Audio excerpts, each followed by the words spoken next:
Alright, hello everyone, and welcome to MARVELMan'Z Game Room.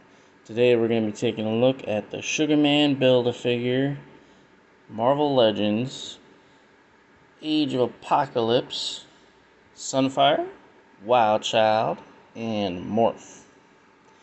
So normally I would be reading from Naos, but Apocalypse doesn't think any three of these are one of the chosen.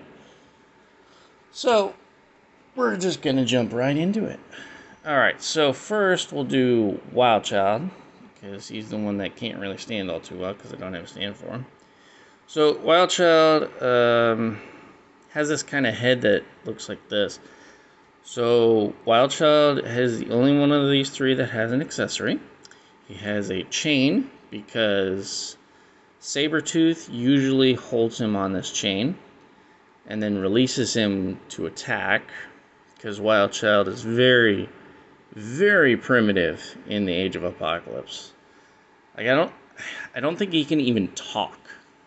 I think that's Sabretooth saved him from one of Apocalypse's camps, or Mr. Sinister's camps. I don't remember if they were actually Sinisters or if they are Apocalypses.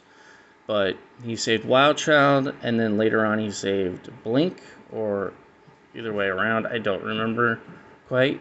But so Wildchild was pretty much in an internment camp and can't talk, and he's very savage. So he's got, so for articulation we have this arm thing. His arm can go up and down a little bit, all the way around. He's got the double jointed elbows, double jointed knees, swivel at the thigh. He's got a swivel at the hip. He's got an ab crunch. He can spin his head all the way around. Can't really go up or down much, because, you know, his neck's kind of jolted out like that, so that he can do cool poses like crouching. Because normally he's crouching, he's never standing all too much. We got the ankle pivot. You can go up and down. Wrists, all that fun stuff. And a bicep swivel. So that's pretty much it for Wildchild. Let's take this boy and bring him back here, so he can hang out with the comics. Alright, let's take a look at Sunfire. Now, Sunfire, in this universe, is a very interesting design. He looks like he's got this, it looks like his armor, or his uniform, makes it look like he's burning and all you can see is a skeleton. It's a very cool design. So he's got his mask on with the, I think it's a traditional Japanese mask. He's got these cool flame effects all over his body, on his wrists, up into his forearms. His wrists can move, because they are separate pieces here. We got the double jointed elbows. These can't really move all too much up because of the fire. He's got that thing. Ab crunch. Oh, that did not sound pleasant. Waist swivel. Swivel at the thigh. Double jointed knees.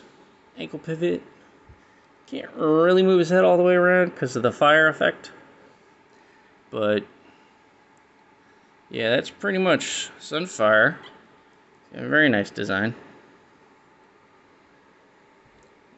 And now, our resident funny man, Morph. I mean, even in this universe, he's funny. So if you remember from the 90s animated series, Morph was like the comedic guy until he died, and then came back as this kind of Jekyll Hyde kind of character, because Mr. Sinister put something in his head. They kind of took that and made him like basically a Clayman, because he doesn't have a face, and he can actually morph his body, not just like into other people, but he can also morph them into like big hands, and like he can make himself really big. But he's got this really cool cape that most of the caped characters have. this like kind of like an armor thing that Magneto usually has.